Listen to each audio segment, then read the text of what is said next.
So I'm here in Cairo, Egypt. I want you to think with me about how many biblical people actually came to Egypt. Remember, Abraham made his way to Egypt.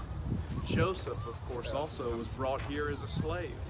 And then Moses, he grew up here. He was born here, raised here.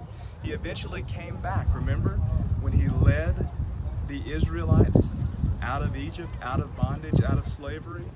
But the most important figure, the most important character in the Bible who's ever lived, the historical figure Jesus. Jesus was brought to Egypt. Do you remember that story?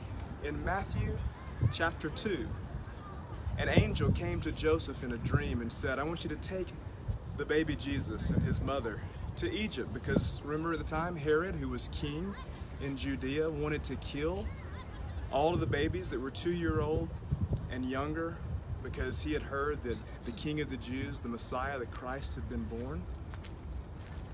And so Joseph took Jesus there, and eventually after Herod died, he brought him out of Egypt, because the angel came to him again and said, I want you to take the child back. And he eventually ended up in Galilee, in Nazareth, which is where Jesus grew up.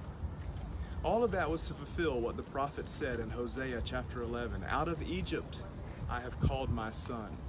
Because Jesus is the greater son. He's the greater Israel.